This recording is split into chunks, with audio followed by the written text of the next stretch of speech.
로마서 1장부터 16장까지 내용은 크게 두 파트로 나눕니다. 이것은 서신서의 특징이기도 하죠. 그래서 우리가 예배소서 1장부터 3장까지가 교리라면 4장부터 6장까지가 바로 실천, 삶의 모습이에요. 그러니까 교리를 정확하게 알 뿐만 아니라 아는 것에 그치지 않고 그대로 삶 속에 적용하는 그런 신앙생활이 우리들에게 매우 중요하다라는 것이 바로 서신서의 큰 구조입니다. 동일하게 로마서 역시 마찬가지로 1장부터 11장까지가 교리고 12장부터 16장까지가 삶, 실천이에요. 다른 표현으로 한다면 예수 그리스도를 믿음으로 어떻게 구원을 받았는가 하는 믿음으로 구원받는 내용이 1장에서 11장까지라면 12장부터는 이제 예수 그리스도를 믿음으로 구원받은 자예요. 그런 구원받은 자가 어떻게 삶 속에서 살 것인가 하는 삶에 관련된 내용이 되어집니다. 그 중에 하나님께서 이스라엘 백성들을 이제 많은 민족 중에 특별히 택했어요. 근데 택한 이스라엘 백성들이 하나님을 질투하게 함으로 하나님도 이스라엘 백성들을 질투시기나게 하기 위해서 그들을 이제는 어떻게 합니까? 일부 이스라엘 백성들이 넘어지죠. 근데 그 넘어짐과 동시에 하나님이 긍휼함이 이방인에게 적용이 돼서 이방인에게 구원의 놀라운 은혜가 임하게 되는 거죠. 그래서 그들은 이제 이방인의 부유함 때문에 시기가 나서 다시 한번 이제 율법을 행함으로 구원을 받는 것이 아니라 전적으로 예수 그리스도를 믿음으로 구원을 받는 거구나라는 사실을 이제 하나님께서 긍휼히 여겨주심으로 말미암아 그런 일들이 나타나죠. 그래서 유대인의 구원, 동시에 유대인의 넘어짐으로 이방인의 구원, 동시에 유대인의 시기함으로 유대인들까지 구원. 그래서 하나님의 구원 계획은 유대인 아니면은 이방인 그렇게 되어지는 것이 아니라 유대인이나 이방인이나 모두 구원을 받게 하는 것이 하나님의 뜻이에요. 그래서 이제 전적인 하나님의 긍휼하심으로 이방인도 그리고 유대인도 구원을 이렇게 받았던 그런 어떤 내용입니다. 그러니 모두가 다 그 넘치는 하나님의 은혜를 받았다. 그러면은 그 받은 은혜를 가지고 삶 속에 어떻게 살 것인가? 단 한 가지 뭡니까? 예배로 하나님 앞에 영광 돌리는 삶을 살아야 된다라는 사실을 말씀하고 있어요. 그래서 우리가 지난 시간 이 부분들을 살펴봤고요.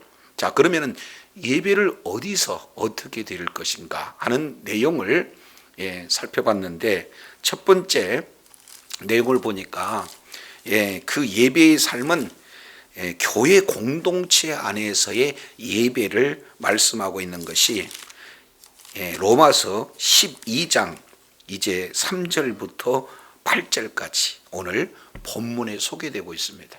그리고 두 번째 9절부터 21절까지 이 내용은 이제 사회에서의 예배, 사회생활에서의 예배, 그리고 로마서 이제 13장 이하 이 내용을 통해서는 바로 국가에 대해서의 예배, 그래서 크게 예배의 삶을 이렇게 말씀을 하고 있다. 이걸 보게 되어집니다. 자, 이제 또 한 가지 우리가 염두해 줘야 할 내용은 이 예배관이에요. 구약에서는 제사고 신약에서는 예배인데 구약의 제사가 신약의 예배로 바뀌어지는 그 내용은 요한복음 4장에 기록되고 있습니다. 그 내용은 예수님께서 직접 말씀하시죠. 신약의 예배의 본질이 뭔가 내용을 봤더니 영과 진리로 예배하는 자를 우리 주님은 찾으신다. 오늘 또 주님은 영과 진리로 예배하는 자를 찾고 찾으신다 그 말이에요. 그 찾으시는 한 사람이 누가 되겠습니까? 바로 저 여러분이 돼야 된다 그 말이죠. 그래서 순서가 중요해요. 자, 예배의 본질이라고 그랬어요. 예배의 본질은 영과 진리로 예배하는 자예요. 그러면은 순서는 진리가 아니라 먼저 영이다. 그래서 성령 사역과 진리, 말씀 사역, 이 두 가지의 큰 기둥이 있는 예배, 이것을 영과 진리로 예배한다 하는 내용을 말씀하고 있어요. 그러면은 영과 진리로 예배한다는 것이 도대체 어떤 내용인가? 이 예배의 본질을 사도 바울이 로마서 12장 1절 그리고 2절 내용을 통해서 정확하게 이제 그 예배에 대해서 체계화시켰어요. 그게 뭐냐? 예배는 하나님이 기뻐하시고 거룩한 산 제물을 드리라. 이것이 구체적인 예배의 내용이에요. 그러면 거룩한 하나님이 받으시고, 그리고 이제 세상과 철저히 구별되어진 구약의 내용을 통해서 보면 거룩하고 흠이 없는 그러한 살아있는 제사, 이 내용이 바로 하나님이 기뻐 받으시고 거룩한 산 제물로 이제 예배를 드리는데, 그 내용은 크게 방법 두 가지예요. 핵심은 하나인데 드려지는 내용은 두 개입니다. 그러면은 삶의 현장 속에서 그게 교회가 됐든 아니면 사회가 됐든 아니면 국가가 됐든 어떤 상황 속에서 하나님의 뜻이 무엇인지, 다시 어떤 상황 속에서도 하나님이 기뻐하시고 선하시고 기뻐하시고 온전한 뜻이 무엇인가 분별하기 위해서 이 세상을 뭐 하지 말고? 본받지 말고. 이 본받지 말고라는 그 내용은 지금 겉으로 드러난 눈에 보이는 형태 그대로를 따라서 하는 거예요. 유행을 그대로 따라서 하는 거고, 겉으로 드러나는 여러 가지 문화를 따라서 하는 거, 그거 안 된다. 소극적인 의미. 그래서 세상의 문화를 따라가지 아니하고, 좀 더 구체적으로 본다면 이 세상 가운데 역사하는 영에 미혹되는 그런 일들을 하지 않고, 두 번째 더 적극적으로는 이제 마음에 이제 어떻게 돼요? 새롭게 변화를 받아. 다시 뭐라고요? 새롭게 변화를 받아. 이제 하나님의 뜻이 무엇인지 정확하게 분별해서 사는 삶, 이 내용을 영적 예배의 삶이다 라는 사실을 봤어요. 그래서 이러한 영적 예배의 삶이 가능한 것은 예수 그리스도의 십자가와 부활, 그 은혜가 있기에 죽었던 우리가 예수 그리스도를 믿는 믿음으로 말미암아 살아있는 영원한 생명을 소유한 상태에서 하나님의 뜻을 성령의 인도함을 받아 분별하면서 드려지는 그런 예배를 드릴 수 있게 되었죠. 이것은 바로 예수님께서 친히 십자가에서 제물로 죽이신 그런 모습이요, 그러한 모습을 그대로 본받아서 살고자 했던 자가 누구냐? 사도 바울이다. 그래서 다메섹 도상에서 예수님을 만난 시점부터 순교하는 그 순간까지 제사의 삶, 예배의 삶, 영적 예배의 삶을 삶으로 마지막 자기 자신이 마지막 전제로 드려지는 그런 삶의 모든 모습 과정 하나하나가 바로 산 예배로 주님 앞에 영광 돌리는 삶이 되어진 줄로 믿습니다. 그러면 우리 역시 마찬가지로 히브리 기자가 히브리서 12장 진동하지 않는 나라, 다른 말로 하나님의 나라를 값없이 유업으로 받았어요. 이것은 하나님의 전적인 은혜이기에 이 은혜를 받은 우리는 이제 하나님을 섬기는 일이 있어야 되는데, 이 섬김이 바로 예배고, 이 섬김을 얘기해서 크게 두 가지. 하나는 감사함으로 섬기고 또 하나는 뭐예요? 바로 기쁨으로 우리 하나님께 섬기는 그런 삶의 모습이 돼야 된다. 그래서 두 가지 내용을 조금 더 구체적으로 표현하고죠. 그래서 히브리서 13장 내용을 통해서 보니까 바로 찬미의 제사를 드리는 삶이다. 찬미의 제사는 이제 늘 하나님 앞에 감사하고 늘 하나님 앞에 기쁨으로 찬양을 드릴 뿐만 아니라 기도하고 예물 드리고 또 많은 복음을 증거하고 그리고 이제 하나님의 말씀을 증거하는 그런 어떤 찬미의 제사, 이런 내용도 필요하지만 이것을 시편 50편 이 내용에서는 뭐라고 표현한가 잠깐 살펴보도록 하겠습니다. 찬미의 제사에 대한 내용을 시편 50편에는 두 가지로 이렇게 표현을 하고 있어요. 자, 시편 50편 14절, 감사로 하나님께 제사를 드리며. 그러니까 감사로 하나님 앞에 제사하는 이 내용이 우리의 드릴 뭐다? 영적인 예배다. 이 내용은 어떤 부분을 또 말씀하고 있냐? 50장 23절 보겠습니다. 감사로 뭐예요? 제사를 드리는 자가 나를 뭐한다? 영화롭게 한다. 그러니까 결국은요, 그 제사의 형식보다 중요한 것은 그 제사를 드리는 자의 믿음, 그 자의 중심이 중요한데 그 중심이 뭐가 된다는 거예요? 감사하는 거예요. 나 같은 자를 구원해 주신 그 은혜에 감사해서 감사로 제사를 드릴 때에 우리 하나님께서는 영화롭게 우리 주님께서 이렇게 했다, 이렇게 말씀을 하고 있습니다. 두 번째 내용을 보니까 그 행위를 옳게 하는 자는 하나님의 구원을 보이리라, 이렇게 말씀하고 있어요. 그러면 여기서 행위를 옳게 여기는 이 내용은 구약의 감사라면 감사로 제사를 드리는 내용은 뭐예요? 이게 신약의 감사예요. 이 두 가지가 같이 적용되는 것이 로마서 12장 1절로 2절 이 내용을 우리가 영적 제사 이렇게 표현을 했습니다.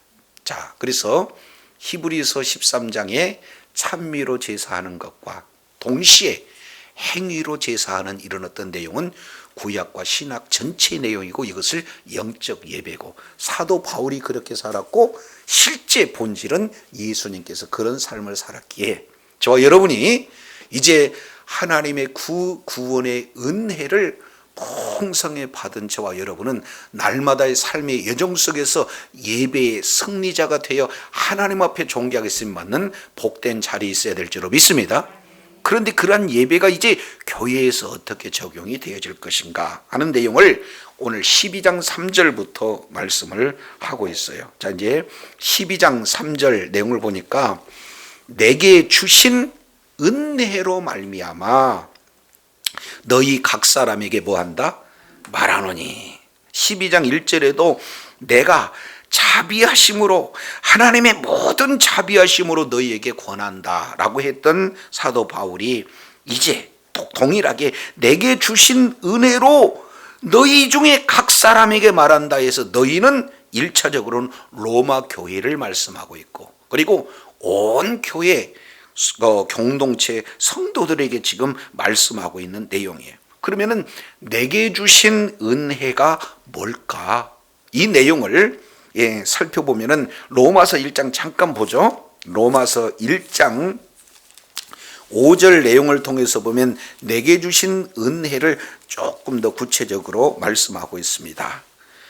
5절, 그로 말미암아 우리가 은혜와 사도의 직분을 받아 그 이름을 위하여 모든 이방인 중에서 믿어 순종케 하셨나니 너희도 그들 중에 그리스도 예수 그리스도의 것으로 부르심을 입은 자니라, 이렇게 표현하고 있죠. 그러니까 사도 바울에게 베풀어 주신 은혜는 뭡니까? 그로 말미암아 우리가 뭘 받았어요? 은혜를 받았고 사도의 직분을 받았어요. 그러니까 결국 하나님이 우리들에게 주신 것이 내게 주신 은혜, 그 얘기는 어떤 내용이냐?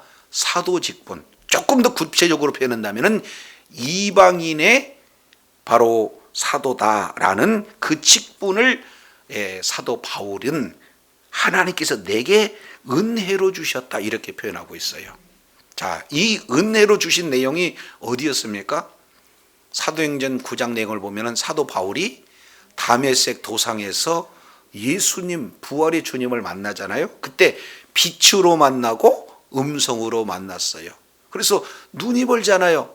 그랬을 때 이제 누구를 이제 찾아가게 됩니까? 아나니아에게 찾아갔을 때 하나님께서 아나니아의 기도를 받으심으로 말미암아 아나니아에게 이제 특별히 사도 바울에게 부어주신 은혜, 다른 말로 사도의 직분을 자세히 설명하고 있죠. 내가 유대인과 그리고 이방인 그리고 임금들에게 나 복음을 증거해야 되는 바로 그릇으로 내가 세웠다. 우리 주님께서 말씀하고 있는 거예요. 그래서 로마서 12장 3절에 보니까 내게 주신 은혜로, 다른 말로 은혜와 사도 직분, 좀 더 구체적으로 본다면 이방인의 사도로 나에게 은혜로 이 직분을 주셨기 때문에 이방인 교회인 로마 교회 너희 각 사람들한테 말한다 하면서 크게 두 가지 내용을 표현하죠. 첫 번째 12장 3절 내용을 보니까 마땅히 너희 각 사람에게 말하니 마땅히 생각할 그 이상의 생각을 뭐하라? 그럼요, 품지 마라 이렇게 얘기해요. 그 얘기는 각 사람에게 마땅히 생각할 것을 우리 주님이 주셨다 이렇게 말씀을 하고 계신 거예요. 두 번째, 그러면은 오직 이게 하나는 소극적인 측면, 마땅히 생각할 그 이상의 생각을 품지 말아라 이렇게 얘기하는 거예요. 자, 교회에서 이 은사에 관련된 내용입니다. 자, 은사에 관련된 내용이 보면 어떤 분은 많은 은사, 아주 커 보이는 은사, 이런 어떤 은사를 받았는데 마땅히 생각할 이상의 생각을 품지 마라. 그런데 나는 저 사람보다도 조금 더 큰 은사, 더 중요한 은사를 받았다라고 마땅히 그 생각 이상의 내용으로 보면은 상대방을 폄하할 수 있게 되는 거죠. 이런 영적인 교만함을 이제 그 자리에 있어서는 안 된다. 좀 깊게 표현한다면은 너무 자기에게 과대평가를 해가지고 상대방을 조금 폄하하는 그런 아주 교만한 마음을 품지 말아라 이렇게 말씀을 하고 있어요. 두 번째, 요건 조금 더 적극적으로 표현합니다. 하나님께서 각 사람에게 나누어 주신 뭐를? 믿음의 분량대로 지혜롭게 뭐 해라? 생각하라. 그러면 여기서 보세요. 3절에 마땅히 생각할 그 이상의 생각을 품지 말고, 그리고 3절 하반절에 지혜롭게 생각하라. 그러니까 생각이라는 단어를 한 절에 무려 3번씩 이렇게 기록하면서 생각 관리를 철저히 할 것을 지금 당부하고 있어요. 그러면 내용이 뭐냐? 봤더니 각 사람에게 나누어준 믿음의 분량대로 어떻게 해라? 지혜롭게 해라. 이 내용을 원문으로 보면은요, 똑똑한 정신을 가져라. 아주 냉철하게. 그잖아요. 그래서 하나님께서 각 사람에게 나눠주신 뭐가 있느냐? 믿음의 분량이 있다 그 말이에요. 이것을 다른 말로 은사 그래요.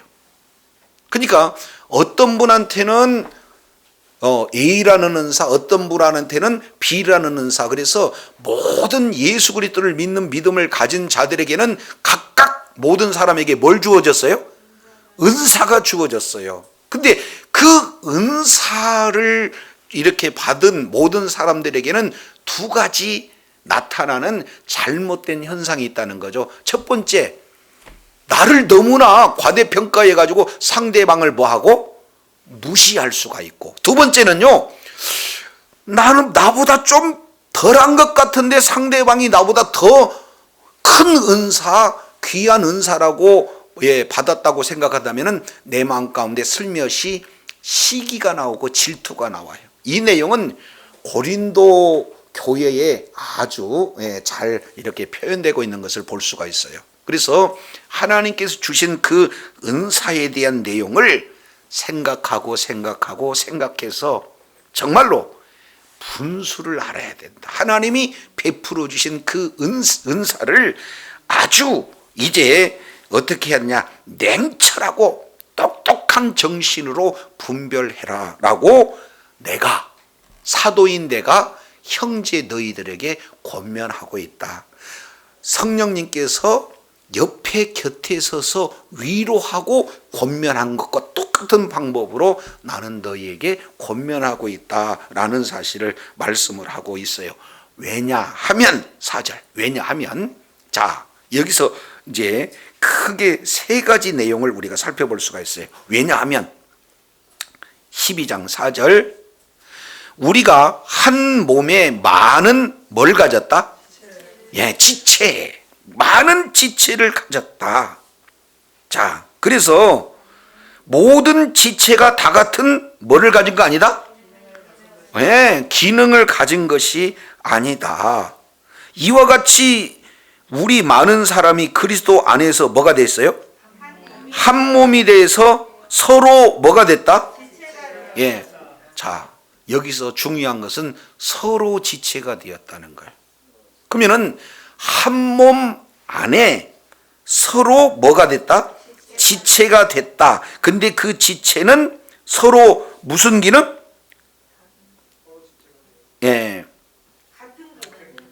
같은 기능을 지금 가진 것이다. 이렇게 표현해요. 다시. 같은 기능을 가진 게 아니다. 자, 이게 좀 어려우네요. 자, 보세요. 몸된 교회라고 표현하고 있어요. 이것은 사도행전 20장에 보면은 예수님이 피의 값을 지불하고 사신 교회. 그러니까 교회의 머리는 예수님이고 또 예수님의 몸은 교회인 줄로 깨달으시기를 바랍니다. 그러니까 예수님의 몸인 교회는 이 세상에는 교단도 많고 교회 수가 많이 있지만 사실은 예수님이 바라봤을 때는 뭐예요? 한 몸이다.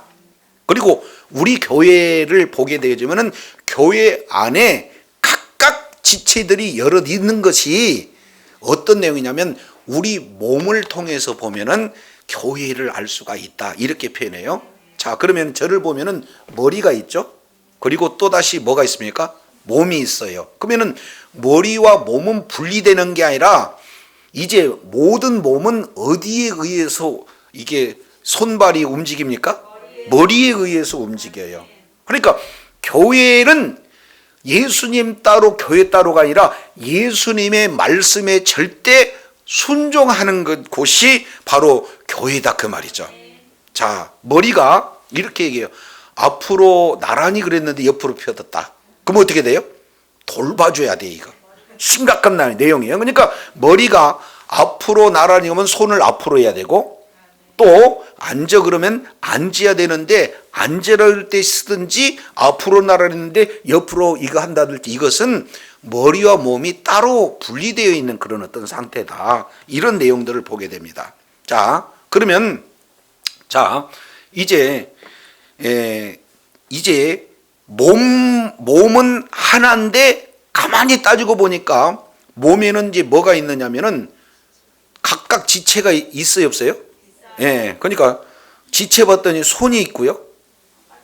또 뭐가 있느냐? 발도 있고요. 또 어디가 있어요? 하여튼 속에 있는 내장들도 안 보이는 여러 내장들도 있어요. 좀 손도 보면은 마디마디 손톱도 있고 그러죠? 손가락들도 지금 이렇게 내어 있고 이런 부분들이 돼 있잖아요. 이것이 다 합력해서 누구를 지금 드러내느냐? 예수 그리스도를 드러내는 그런 사역을 감당한다. 이렇게 지금 말씀을 하고 있어요. 그래서 이제 이 12장 5절 내용을 보니까 서로 뭐가 된다? 예, 그리스도 안에서 한 몸이 되어 서로 지체가 되느니라. 여기에 큰 두 가지 내용은 이렇게 표현해요. 그러니까 기능은 각각 다양합니다. 눈의 기능이 있고, 입의 기능이 있고, 귀의 기능이 있고, 각각 눈썹의 기능이 있고, 각각 기능은 뭐예요? 달라요. 그런데 이것이 한 몸을 이루는 거, 그 각각 기능들마다 서로 어떻게 됩니까? 지체가 되어져요. 그래서 자, 여기서 내용을 보면은 한 몸, 요게 공동체입니다. 다시 뭐라고요? 그러니까 교회에서는 공동체 의식이 매우 필요해요. 공동체 의식. 자, 두 번째 내용을 보니까 서로 뭐가 됐다? 지체가 되었다라고 하는 이 내용은 이제는 관계적 의식입니다. 공동체 의식과 관계 의식. 한번 따라하겠습니다. 공동체 의식. 그리고 관계 의식. 그러니까 전체는 다 하나 된 한 몸이에요. 이것은 그리스도 안에 있을 때 한 몸이 되어지는 겁니다. 두 번째 내용을 보면은 그 지체가 서로 뭐 하고 있느냐? 관계가 아주 긴밀하게 유기적으로 이제 연결이 되어 있다라고 보게 되어져요. 자, 그러면은 손가락이 아프면은 손가락 혼자만 아픈 거예요? 모든 기능 하나하나에 다 영향이 있습니까? 다 영향이 있어요. 만약에 밥을 못 먹는다 그러면은 이 못 먹는 것이 전체 모든 힘이 없어서 발에도 힘도 안 되고 손에 힘도 가지 않는 그런 어떤 내용이 되어진다. 이것을 지금 말씀하고 있습니다. 자, 그래서 이제 은사는 똑같아요. 예, 각각 지체들에게 많은 기능이 있는 것처럼 각각 은사를 각 사람에게 이제 나눠주시는 분이 우리 하나님이시다라는 것을 지금 이렇게 표현을 하고 있는 것을 보게 되어집니다. 자, 그러면 요걸 이제 구체적으로 적용하는 것이 12장 6절이에요. 자, 12장 6절 우리 다 같이 한번 읽습니다. 시작. 각각 다르니 혹 예언이면 믿음의 분수들. 그럼 우리들에게 뭘 줬어요? 주신 은혜가 있어요. 우리에게 뭐예요? 예. 자, 12장 3절. 내게 주신 은혜. 그리고 12장 6절. 내게 사도 바울에게만 준 게 아니라 우리들에게 주신 은혜. 요거 머릿속에 기억하시고 15장 잠깐 넘어갔다 오겠습니다. 15장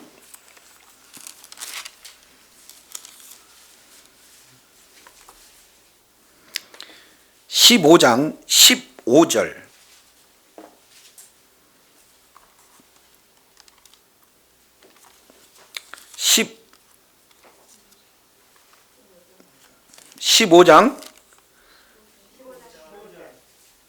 15절 그러나 내가 너희로 다시 생각하게 하려고 하나님께서 내게 주신 은혜로 인하여 더욱 담대히 너희들에게 썼다 이렇게 표현하고 있죠. 그러니까 사도 바울에게 주어진 은혜는 뭡니까? 뒤에 보겠습니다. 6절 이 은혜는 곧 나로 이방인을 위하여 그리스도 일꾼이 되어 하나님의 복음의 제사장 직무를 하게 하사 이방인을 제물로 드리는 그것이 성령 안에 거룩하게 되어 받으심직하게 하려 함이라 그랬죠. 그러니까 지금 사도 바울은 자기에게 하나님이 주신 은혜가 있는데 그 주신 은혜는 뭐냐? 예수님의 일꾼이고 하나님의 복음의 제사장 직무를 하게 하시는 직분이다. 그래서 자기 자신은 이방인의 사도이기 때문에 이방인을 하나님 앞에 제물로 드리는 거예요. 자기 자신도 제물로 드리는 삶을 살면서 동시에 이방인을 뭐예요? 하나님께로 올려드리는 그런 어떤 삶이다. 조금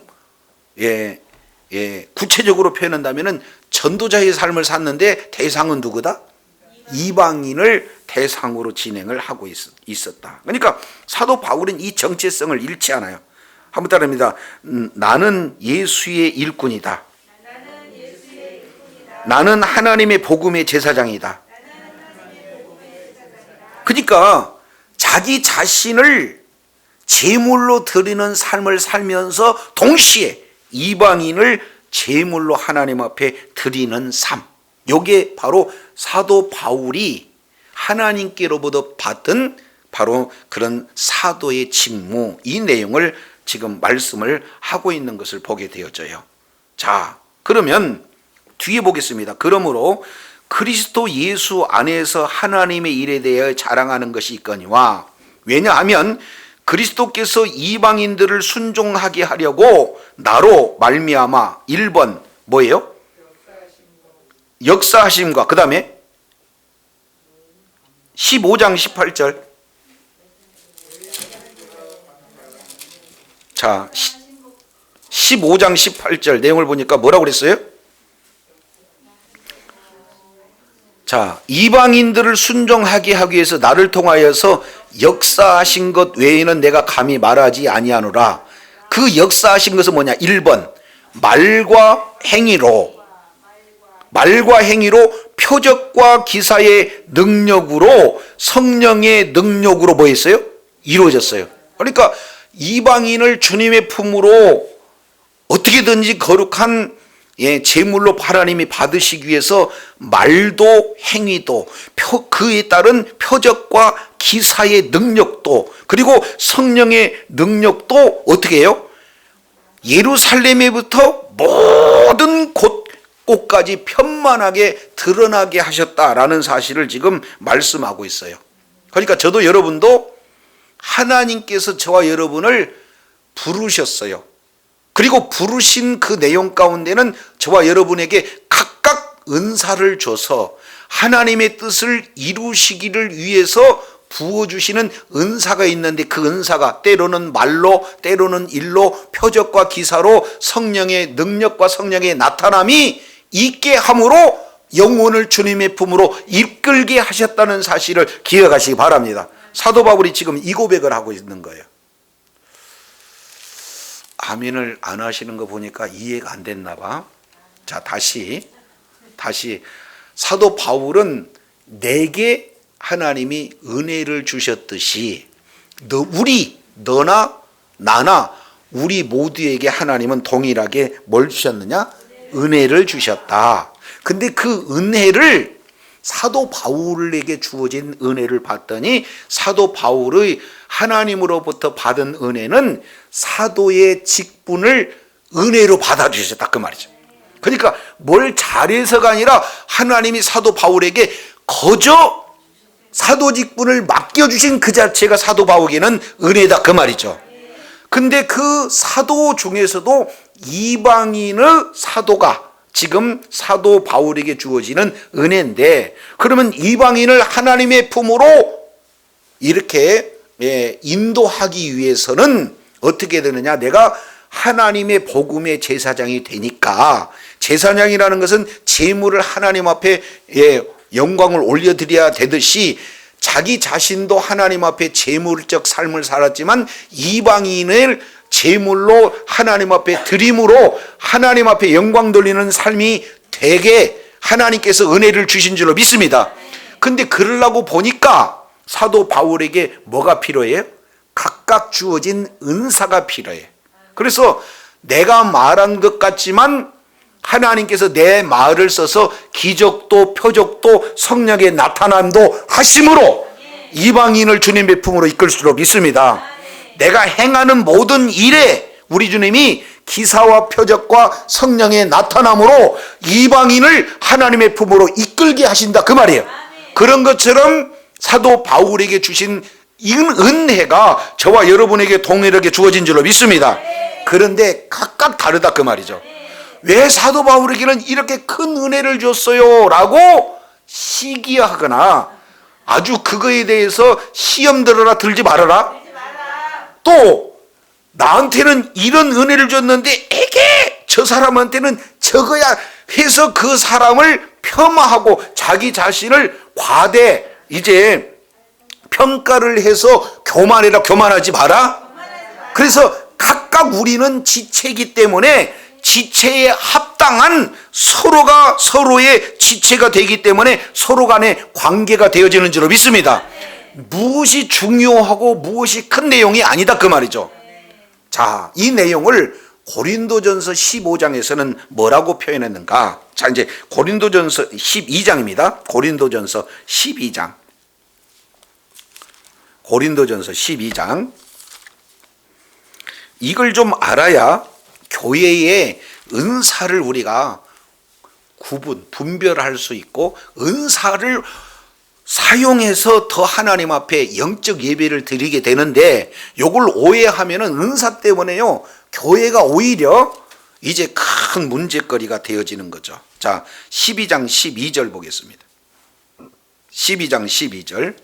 몸은 하나인데 많은 지체가 있고 또 몸의 지체가 많으나 동시에 한 몸과 같이 그리스도도 그러하니라. 자, 우리가 유대인이나 헬라인이나 종이나 자유자나 다 한 성령으로 세례를 받아 한 몸이 되었고 또 다 한 성령을 마시게 되었느니라. 몸은 한 지체뿐 아니요 여럿이니 만일 발이 이르되 나는 손이 아니니까 몸에 붙어 있지 아니하지다 할지라도 이로 인하여 몸에 붙어 있지 아니한 것이 아니요. 또 귀가 이르되 나는 눈이 아니니 몸에 붙어 있지 아니하였다 할지라도 이로 인하여 몸에 붙지 아니한 것이 아니요. 만일 몸통이 눈이면 듣는 곳은 어디며 몸통이 온몸이 듣는 곳이면 냄새 맡는 곳이 어디냐. 자, 이렇게 지금 설명한다 그 말이에요. 그러나 이제 하나님이 그 원하신 대로 각각 지체를 각 몸에 두셨으니, 여기서 하나님이 뭐 하신 대로? 원하신 대로. 다시, 하나님이 뭐 하고? 그러니까 은사는 달라고 주는 거예요? 하나님이 원한 대로 주셔요? 그래서 이제 지체는 많아 몸은 하나예요. 그래서 눈이 이렇게 얘기해요. 손한테 내가 너 쓸데없다 하거나, 또는 머리가 발들어 내가 너를 쓸데없다 하거나 하지 못한다. 이뿐만 아니라 몸이 더 약해 보이는 지체가 더 뭐한다? 요긴하다. 이거 읽어만 봐도 지금 알 수 있잖아요. 이해가 되시죠? 자, 아니 이거 뭐 어떻게 이게 표현해야 돼? 내가 의학적 이게 상식이 그렇게 풍성하지는 못해요. 예, 전문가 있으면은 양해해 주세요. 자, 배가 고파요. 그런데 눈으로 그 음식을 바라보지 못하면은 아무리 힘이 세도 그 음식을 찾을 수가 없으니 눈이 이렇게 얘기해요. 나 없으면은 굶어. 이렇게 얘기한다 그 말이니까. 이해가 되세요? 그랬더니 옆에 있는 손이 기분 나빠가지고 네가 본 거 내가 그걸 입으로 딱 넣지 않으면 그 아무것도 없어. 그러니까 손 내가 최고야 라고 얘기를 해요. 그랬더니 안 보이는 이빨이 뭐라고 하냐면 요걸 잘근잘근 씹지 않으면은 이걸 넘길 수가 없으니 눈도 손도 내 앞에 얘기하지 마. 이빨 내가 공로자야. 그랬더니 목이 이렇게 씹어도 꿀꺽 넘기지 않으면 요거 안 넘어간다 그 말이야. 이 기도라는 게 때로는 숨을 쉬는데 음식이 오면은 바로 뭘로 바뀌어버려요? 식도로 바뀌어버린다.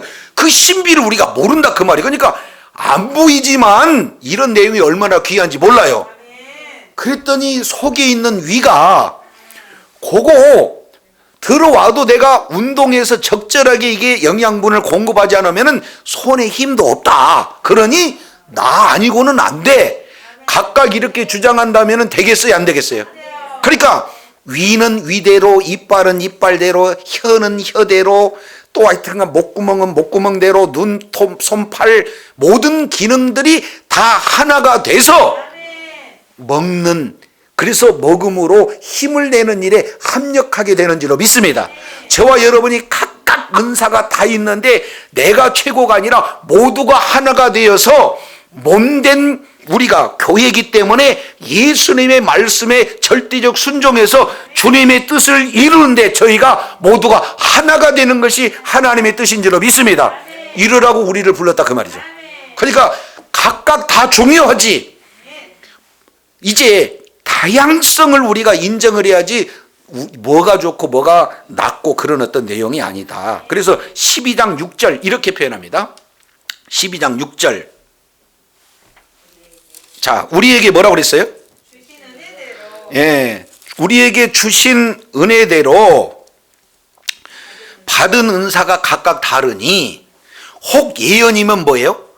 믿음의 분수대로. 여기서 예언은요, 장래일을 얘기하는 것도 일부 포함이 되겠죠. 그러나 구약에서는 아직 예언이 완성되지 않았기 때문에 장래일을 얘기하는 거예요. 근데 여기서 예언은 이미 하나님의 말씀, 계시가 완성되어 있기 때문에 성경 이 내용을 그대로 해석하고 적용해 주는 것이 예언인 줄로 깨달으시기를 바랍니다. 그러니까 이런 예언을 각각 교회에 맞게 진행하려면 뭐가 필요해요? 믿음이 필요해요. 그래서 믿음의 분수대로 예언을 하는 거죠. 그래서 주일날 하나님의 말씀을 가지고 잘 이렇게 관찰, 해석, 적용해서 어떻게든지 이 말씀대로 살라고 하면, 그 말씀대로 사면 하나님께서 이런 은혜가 주어진다는 것은 그대로 풀어서 설명함으로 예언이 되어진다. 두 번째, 자, 그래서 믿음이 이제 중요한 거고, 두 번째는 섬기는 일은 뭐예요?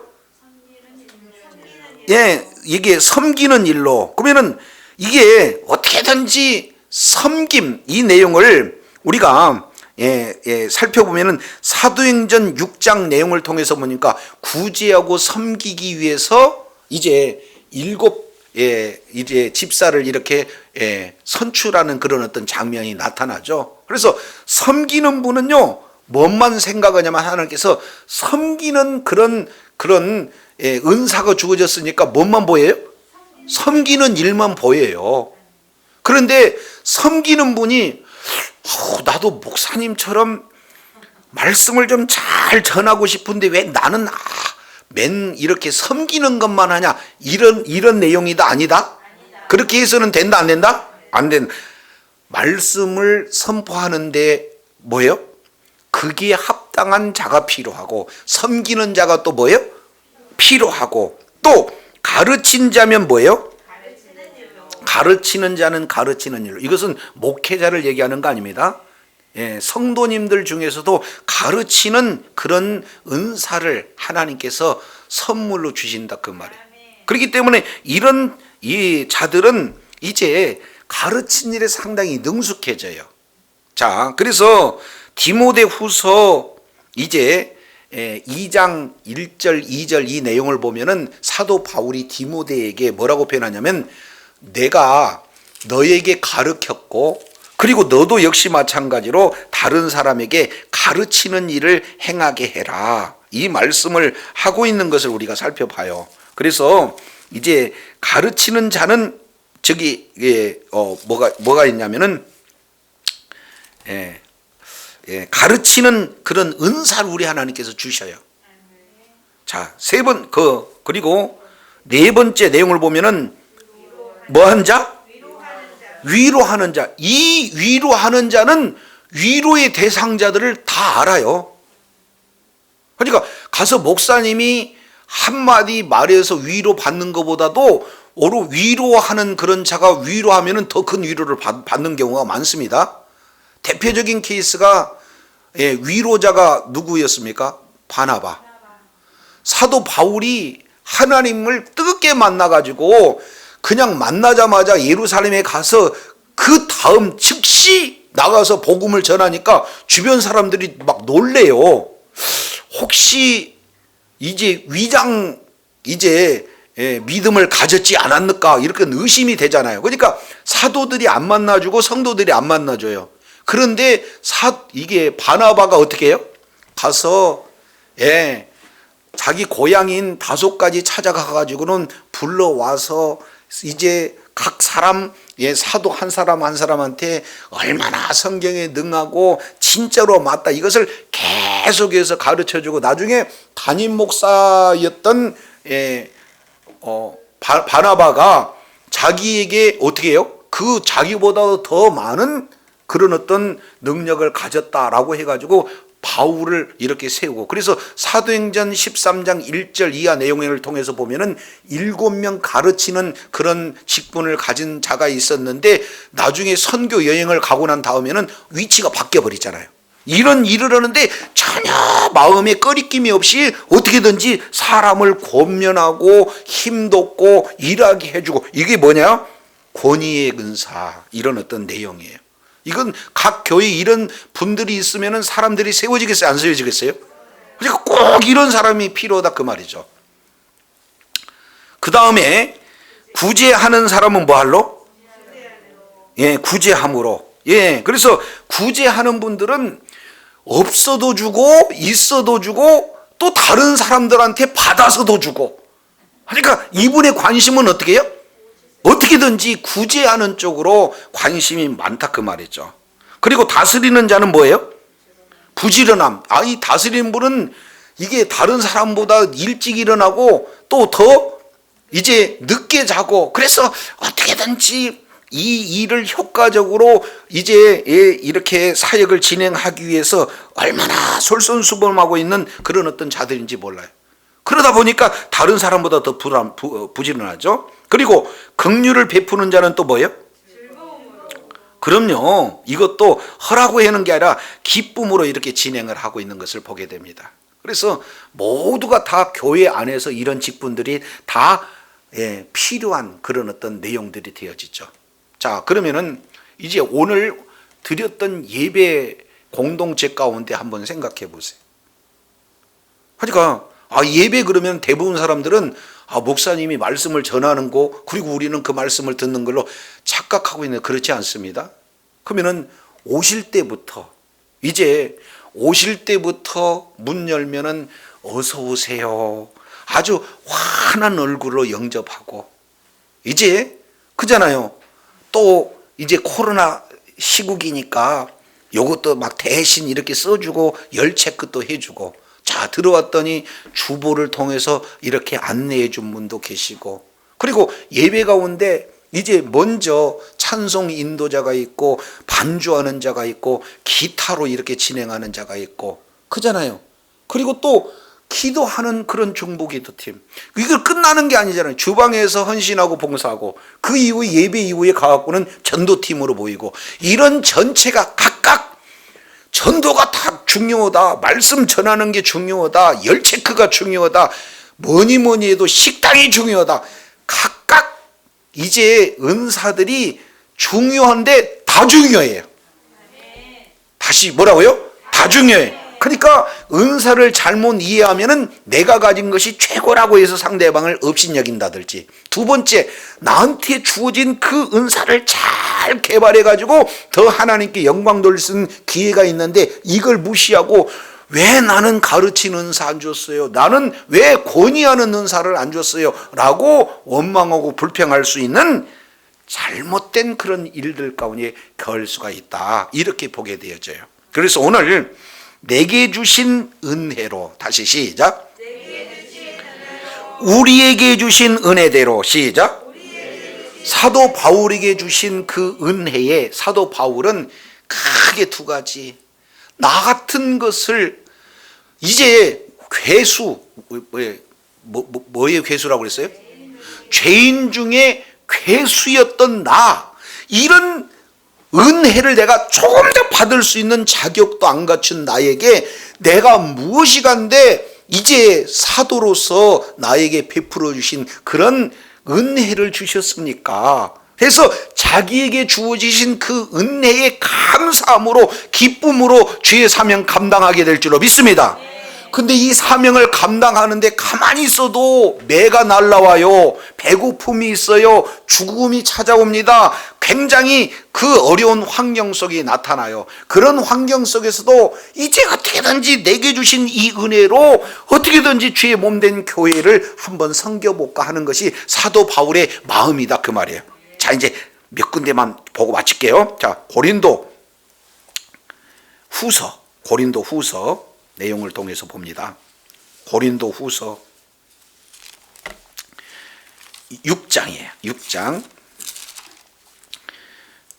고린도 후서 6장 내용을 통해서 보니까 2절, 1절, 우리가 하나님과 함께 일하는 자로서 매우 중요하잖아요.